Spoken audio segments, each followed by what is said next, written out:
man, Michael Rapaport. Good morning. Do you have your seatbelt on? Yes, I have my seatbelt on. Are we going to be okay? We just need to hear your immediate reaction, Michael, to this news. Okay, my personal immediate reaction, coincidentally, was my same personal immediate reaction when Kristaps Porzingis was traded. 2 times, and I'm not a napper, 2 times I've taken afternoon naps this year. 2 times? Both times I woke up with buzzes ringing to find out that stars have been traded. Yep. My immediate reaction was, why can't a New York sports fan take a nap in peace? My immediate reaction and my question is why? Now, I will say this, okay, I am in Los Angeles, but I know for a fact that this morning, Lady Liberty, the Statue of Liberty, was weeping, walking around, confused. I want to know why. Wait, she was walking? Yes, confused, with her head tilted down. We want her head up high. Yeah, that would be a sight. I don't know why. I don't know what we're doing. Are we tanking? What are we going to do? I don't know what to do with the jerseys. Poor Saquon Barkley, who I love. They're going to be able to stack the box on him. We have a 38-year-old quarterback. Even if we make more trades and we get a good rookie quarterback, the season is going to start with Eli Manning. It will. And yes, he gloriously beat Tom Brady in the Patriots twice. 2 times. Twice. And we can hang on to that, and he'll have our loyalty.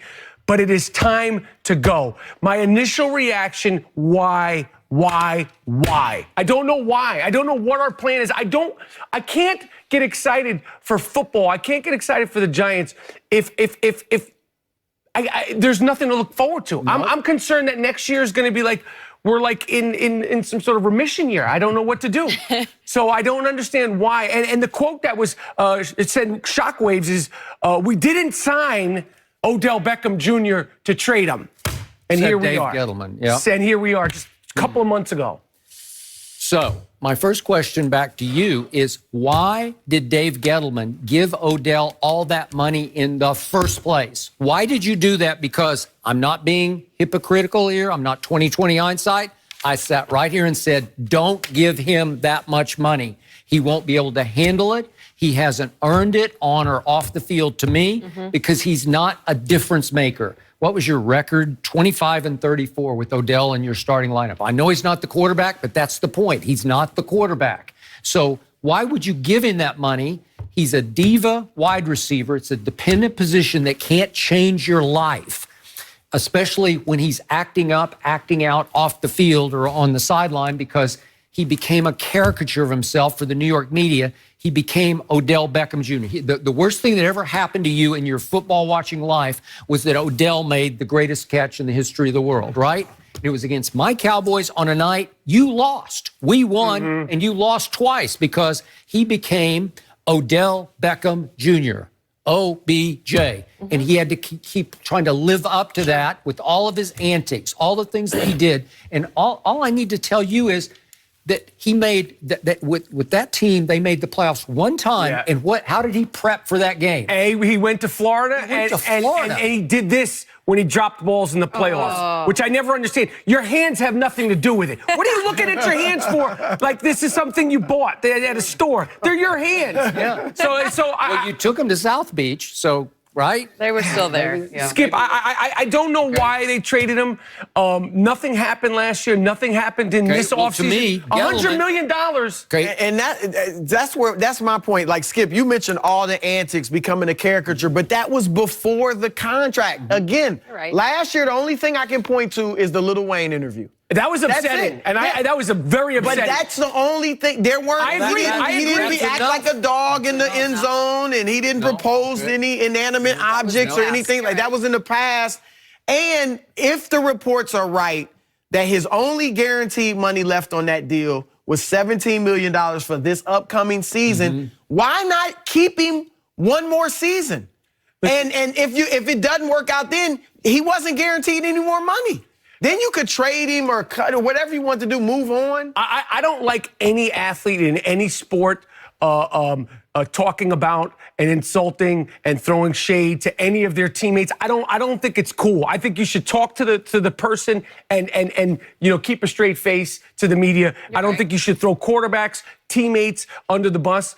But I will say this in Odell's defense, and I've been on this show and I've been very upset with him. And I was on this show about you want to play in Los Angeles? Well, now you're not. You're in Cleveland now.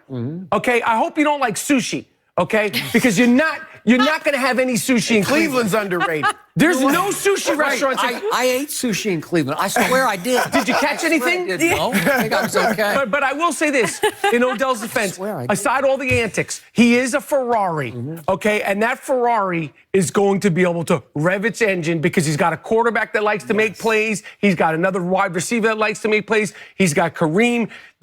He's going to be out there, and they're going to be a problem. And we're going to be reminded why OBJ is OBJ while he's out there. He's going to make plays, and he's going to have the opportunity to shine. ODB to some people. Right. Possibly. Right.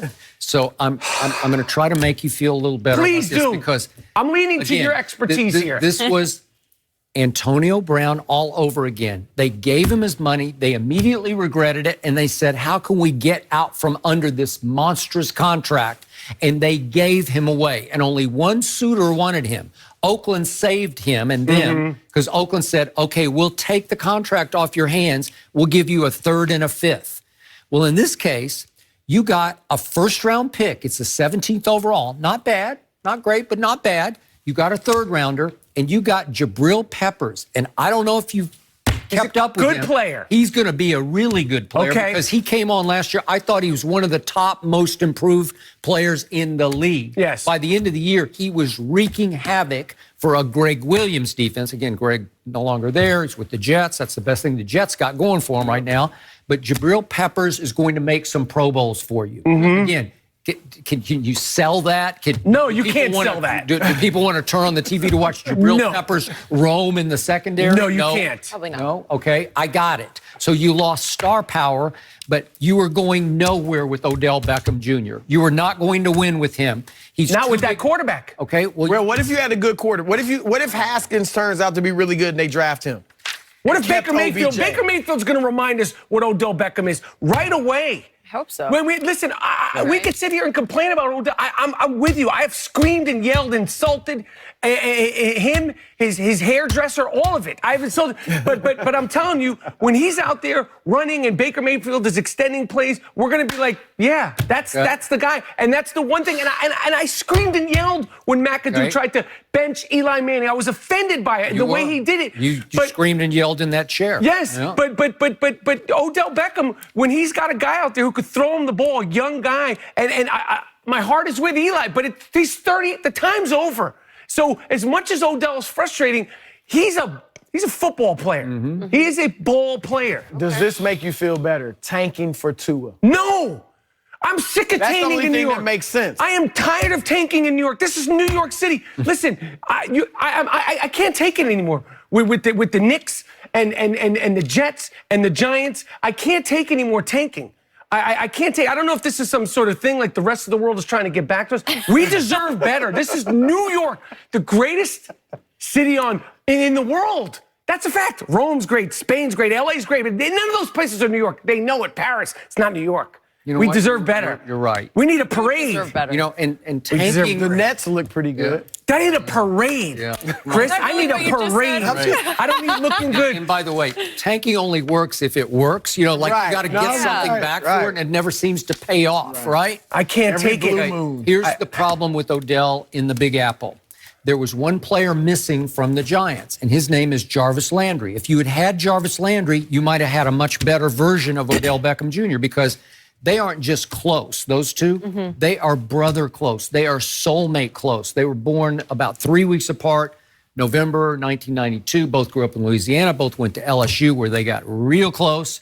And now they are reunited in Cleveland, and it'll be the best thing in the NFL career of Odell that has happened to him because that's what he wanted. Cleveland was his destination. From what I'm reading, that was the #1 choice on his list just because of Jarvis. So can Jarvis keep him in bounds? I think so. He will listen to Jarvis, and I'm not sure he'll listen to anybody. I know our Chris Carter on First Things First is close to him. I don't think he'd listen to Chris quite the way and Chris is in the Hall of Fame, but Jarvis has his ear. And again, will they be competing for footballs? Will that become a problem? Because there's only one football, but I think he's going to be okay. And that, listen, this receiving core now, I think it's the deepest, best in the NFL. Not even close. Whew. Not even close. And I think that Jarvis and a quarterback that could throw him the ball because like I said, that Ferrari needs to go out for a test drive every now and then. It needs to vroom, vroom, and he's going to vroom, vroom. And I think between him, Jarvis, and winning some games and excitement and some speed, we're playing into Odell's strength. And I wish him luck. You know, he's been frustrating. I wish him luck. I just hope he's not looking for any great meals 5 nights a week out there in Cleveland. Shout out to Cleveland. Okay, so Dave Gettleman, who's still a pretty new GM Why isn't for he you, fired? You know what? That's what I was going to ask you. Because he just admitted publicly, I made a huge mistake. Sorry, so what? Okay, I made a huge mistake too. Said. I made a lot of mistakes. Okay, he just said, I'm going to undo the huge mistake I made. I'm going to get out from under.